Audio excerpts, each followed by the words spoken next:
अखंड भारत के लिए जीवन समर्पित है मेरा। जो देश को चाहते हैं वो और कुछ नहीं चाहते। बिजली और उनके उपकरणों पर काम करते वक्त हमारी सबसे पहली प्राथमिकता क्या होनी चाहिए? उसको ठीक करने की, उसको बनाने की नहीं। सबसे पहली प्राथमिकता होनी चाहिए हमारी सुरक्षा, सेफ्टी, हमारे शरीर की सुरक्षा, क्योंकि हम अगर होंगे तभी हम काम कर पाएंगे।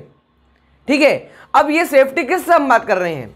बिजली जो होती है वो बहुत खतरनाक भी होती है। मतलब आप अगर बिजली और उनके उपकरणों पर काम कर रहे हैं तो सावधानी बरतना आपकी सबसे पहली प्राथमिकता होनी चाहिए। तो हम ये समझेंगे कि सेफ्टी क्या होती है और क्या बिजली के डर से कि बिजली से हमें करंट लग जाएगा, हमें हानि पहुंच सकती है, जानलेवा हो सकता है, तो क्या सिर्फ इस वजह से हम इलेक्ट्रिशियन नहीं बनेंगे? क्या हम बिजली के तारों पर, बिजली की मशीनों पर, उनसे जुड़ी हुई चीज़ों पर काम नहीं करेंगे? नहीं, ये गलत है। तो फिर क्या करें कि हमें करंट भी ना लगे और हम इलेक्ट्रिशियन भी रहें? तो इसके लिए कुछ सेफ्टी रूल्स यानी सुरक्षा के नियम और कुछ सेफ्टी साइंस यानी सुरक्षा के चिन्ह बनाए गए हैं, जिनको यदि आप अच्छी तरह से पालन करते हैं तो आपको करंट नहीं लगेगा, 100% गारंटी। लेकिन अच्छे से पालन करना जरूरी है। तो हम सबसे पहले समझते हैं कि वो क्या कारण होते हैं जिससे किसी भी इलेक्ट्रिशियन या किसी भी आम आदमी को इलेक्ट्रिक शॉक लगता है। बिजली का झटका लगने के कारण हम देखने वाले हैं। कुछ 7 कारण आपके सामने पेश किए जाते हैं। पहला, taking shortcut methods on work. Shortcut methods हम समझते हैं, कोई भी चीज, चाहे वो गणित का सवाल हो या कोई मशीन ठीक करना हो, हर एक की एक प्रॉपर प्रक्रिया होती है, प्रोसीजर रहता है, उसको फॉलो करके ही हमें काम करना चाहिए। जिसे हमें कभी कभी लगता है कि यार इतना लंबा कौन करे, अपन तो शॉर्टकट है इसको कर लेते हैं, तो वहां पर जो होता है हमें हानि पहुंचने की, हमें हमारे जानलेवा वो स्थिति बन सकती है। तो कभी भी शॉर्टकट मेथड मत अपनाइए, आराम से धीरे धीरे पूरी प्रोसीजर अपनाइए, कोई भी मशीन ठीक करने की, बनाने का, कोई भी हो। Second, being over confident. एक चीज होती है कॉन्फिडेंस, जो हर इंसान के अंदर होना चाहिए, एक इलेक्ट्रिशियन के अंदर भी कॉन्फिडेंस होता है कि हाँ मैं कर सकता हूं, कोई भी चीज हो सकती है।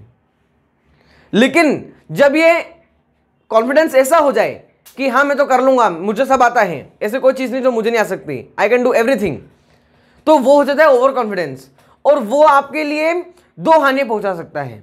सबसे पहले, अगर आप ओवर कॉन्फिडेंट होकर इलेक्ट्रिसिटी या उनके इक्विपमेंट पर काम करते हैं तो आपको इलेक्ट्रिक शॉक लगने का डर है, आपको गारंटी मिल जाती है इसकी कि आपको इलेक्ट्रिक शॉक लग सकता है।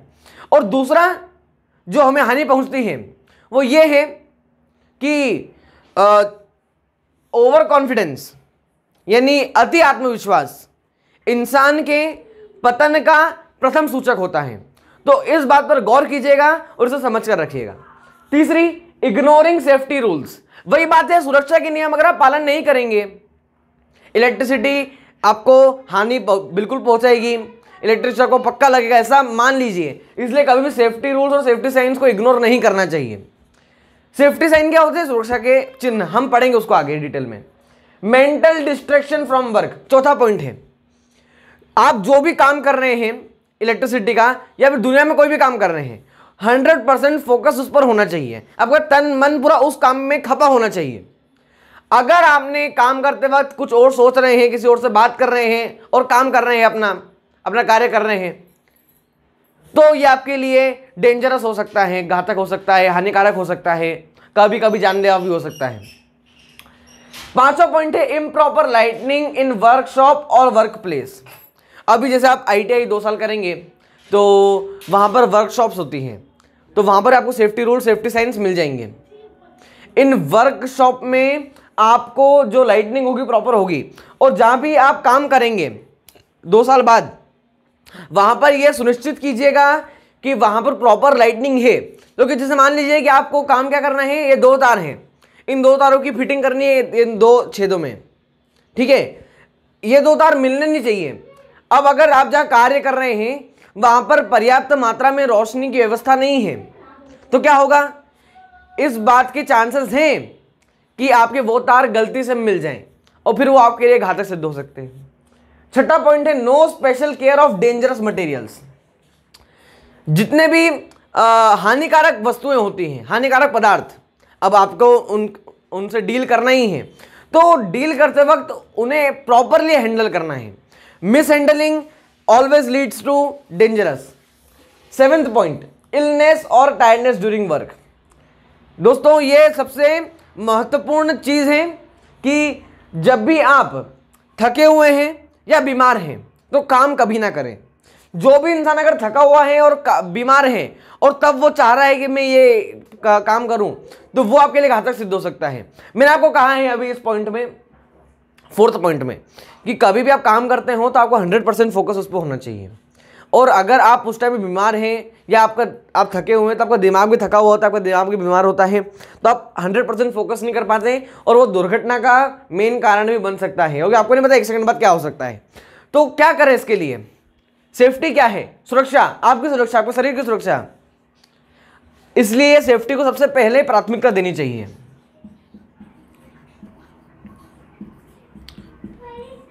First priority. तो क्या करना है, मतलब ये पहला चैप्टर आपको दिया भी इसलिए है क्योंकि आपको सबसे पहले देखना है कि आपकी सेफ्टी होनी चाहिए, उसके बाद बाकी काम। तो ये 7 पॉइंट को आप अच्छे समझिएगा और अपने जीवन में इंप्लीमेंट कीजिएगा। अब हम आगे पढ़ते हैं कि क्या है वो सेफ्टी रूल्स। क्या ऐसा सेफ्टी रूल्स है जिनको फॉलो करके हम इलेक्ट्रिक करंट से 100% बच जाएं, हमें करंट ना लगे, हम सेफ रहें। तो इसलिए हम आगे देखते हैं अभी इसके बाद, कॉजेस के बाद, कि क्या होते हैं वो सेफ्टी रूल्स, सुरक्षा के नियम जिनका पालन करना चाहिए इलेक्ट्रिसिटी का काम करते वक्त। आइए देखते हैं।